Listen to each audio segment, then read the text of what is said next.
To விஎஸ்பிஎம் channel.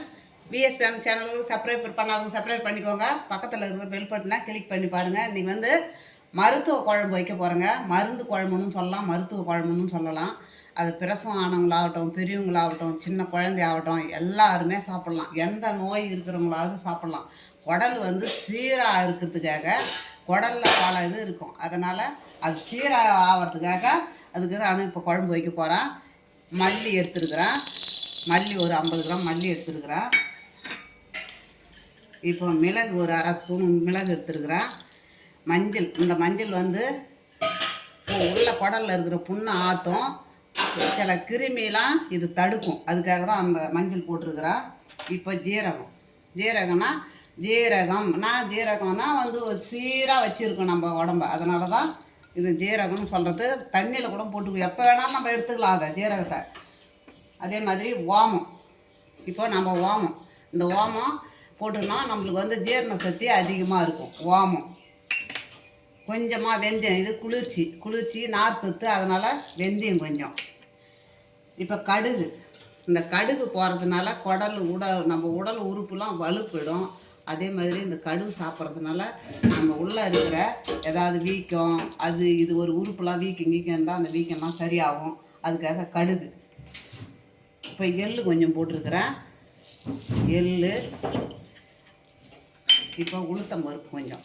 ஏன்னா இது இடுப்புக்காக நேரத்தில் கஞ்சி சாப்பிட்றாங்க, களி செய்து சாப்பிட்றாங்க. அதனால் இந்த வகையில் நம்ம குழம்புல போட்டாலும் சாப்பிட்டாலும் இடுப்புக்கு வலு. அதுக்காக உளுந்து கொஞ்சம். நம்ம மிளகு போட்டிருக்கிறதுனால வத்த மிளகா கொஞ்சமாக போட்டுக்கலாம். அவ்வளோதான். இப்போ இதை நம்ம வறுத்துக்கலாம். இப்போ நம்ம அதுக்கு கொஞ்சம் இஞ்சி சேர்த்துருக்குறோம். இந்த இஞ்சி ஒரு 4 துண்டு அதை வதக்கி போட்டுக்கலாம்.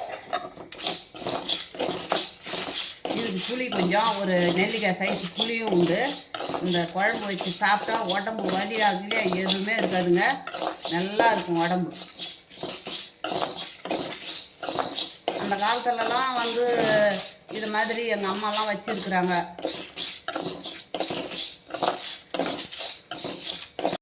கறிவேப்பிலையே போட்டுக்கலாங்க. கறிவேப்பிலையில் இருக்கிற ஒரு மருத்துவ குணம் எதுலையுமே இல்லைங்க. முடியெலாம் நிறைய பேருக்கு கொட்டுது இல்லைங்களா? இது மாதிரி சமையலில் கறிவேப்பிலை அடிக்கடி சேர்த்துக்கினா முடி கொட்டுறதை தவிர்த்துக்கலாம். அதே மாதிரி முடியும் கருப்பாக வளரும். இரும்பு சத்து வேறு அதில். இந்த மாதிரி வறுத்து வச்சிங்கன்னா கூட அப்பப்போ தேவைப்பட்டால் நம்ம குழம்பு அப்படியே அரைச்சி குழம்பு வச்சுக்கலாம்.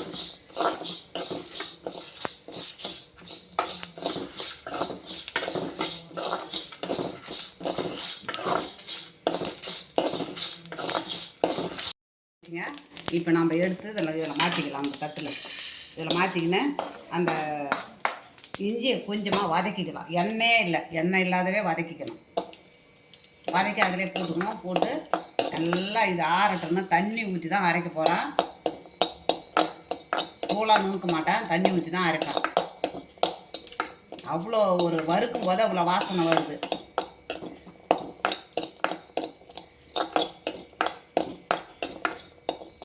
மிக்சியில் போட்டுக்கலாங்க. நம்ம எல்லாத்தையும் மிக்சியில் போட்டு சும்மா கரகரப்பாக ஓட்டிட்டு அப்புறம் தண்ணி ஊற்றி அரைக்கிறோம். மசாலா அரைக்கிற மாதிரி தண்ணி ஊற்றி தான் அரைக்கணும். தேங்காயெலாம் கிடையாது இதுக்கு. இதெல்லாம் அந்த மாதிரி வச்சு குழம்பு வச்சுக்கினோம்னா நம்ம எப்போல்லாம் நம்மளுக்கு தேவைப்படுதோ அப்போல்லாம் சாப்பிட்லாம். நம்ம அதை மாதிரி ஒரு மருத்துவ குணம்லாம் குழம்பு இந்த மாதிரி தாங்க அரைக்கணும். குறைப்பாக அரைச்சி வச்சுட்டேன். இது இப்படியே இருக்கட்டும். இப்போ நம்ம அடுப்பு ஆன் பண்ணிக்கலாம்.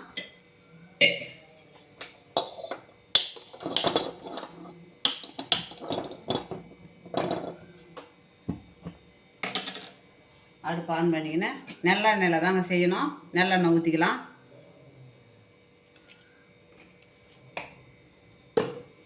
எண்ணெய் காயட்டும். நீங்கள் எப்போ செய்தாலும் நல்லெண்ணெயில் செய்யுங்க. அவ்வளோ ஒரு சுவையாக இருக்குங்க. விளக்கெண்ணெய் இருந்தாலும் விளக்கெண்ணெயில் செய்வாங்க. விளக்கெண்ணெய் ஊற்றி தாளித்து விளக்கெண்ணெயிலையும் செய்வாங்க அந்த காலத்தில். இந்த காலத்தில் யார் விளக்கெண்ணெய் சாப்பிட்றாங்க? போட்டுக்கலாங்க. கடுகு, வெந்தயம் 4,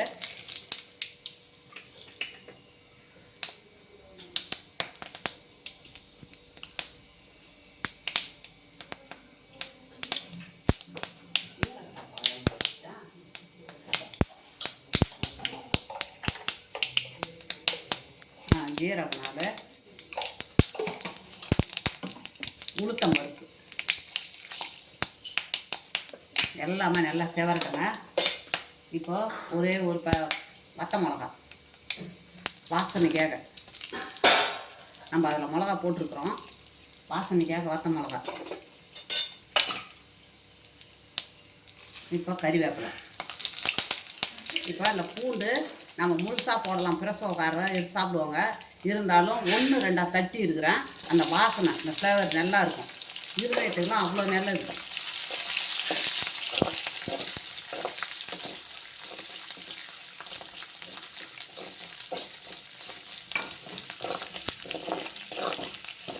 அந்த பூண்டு மட்டும் கொஞ்சம் வதங்கிட்டோன்னு நம்ம இப்போ அந்த மசாலாவை ஊற்றிக்கலாம்.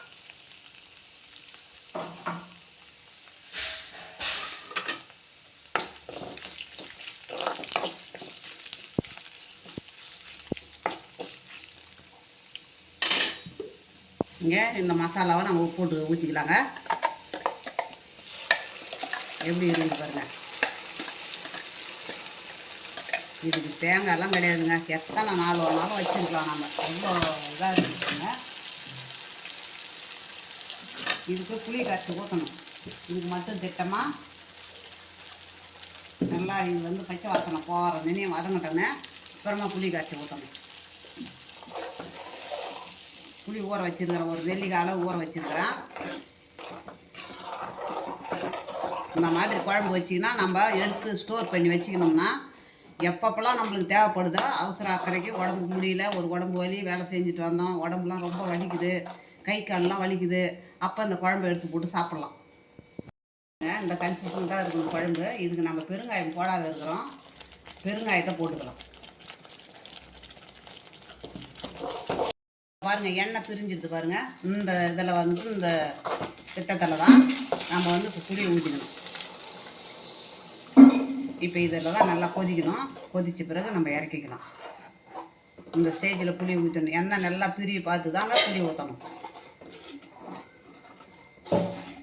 இந்த குழம்பு எப்பப்பெல்லாம் நம்மளுக்கு வந்து உடம்பு முடியலையோ, நம்ம எங்கேயாவது போயிருப்போம், ஒவ்வாமை சாப்பிட்ருப்போம், அது வந்து நம்மளுக்கு ஜீரணமாகாது, வயிற்று வாந்தி வர மாதிரி இருக்கும், வயிற்றை வலிக்கிற மாதிரி இருக்கும், இல்லை நம்மளுக்கு பசி எடுக்காத மாதிரியும் இருக்கும். அந்த மாதிரி நேரத்தில் இந்த குழம்பு எடுத்து நம்ம தான் ஸ்டோர் பண்ணி வச்சுருக்குறோங்களா, அந்த குழம்புல ஒரு ஸ்பூன் எடுத்து போட்டு சாப்பிட்டாலே நம்ம உடம்பு ஃப்ரீயாகிடுங்க. இது நல்லா கொதித்து இதுவும் எண்ணெய் பிரிட்டோம், நம்ம இறக்கிக்கலாம். இப்போ இதுக்கு தேவையான உப்புங்க இருங்க, இன்னும் கொஞ்சம். இப்போ எல்லாத்தையும் முடிச்சுட்டு கடைசியாக இதுக்கு உப்பு போடணும். நம்ம காயெல்லாம் போடல, அதனால் நல்லா எண்ணெய் பிரிஞ்சிட்டு பாருங்கள். இப்போ இந்த ஸ்டேஜில் இப்போ கொத்தமல்லி தழையை போட்டுக்கலாம். நிறுத்திடலாம் அடுப்பை. கறிவேப்பிலை கொஞ்சம் போட்டுக்கலாம். இவ்வளோதாங்க, மருத்துவ குழம்பு ரெடி ஆகிடுதுங்க. இது பிடிச்சிருந்ததுன்னா எனக்கு லைக் பண்ணுங்கள், கமெண்ட் பண்ணுங்கள், சப்ஸ்கிரைபர் பண்ணுங்கள்.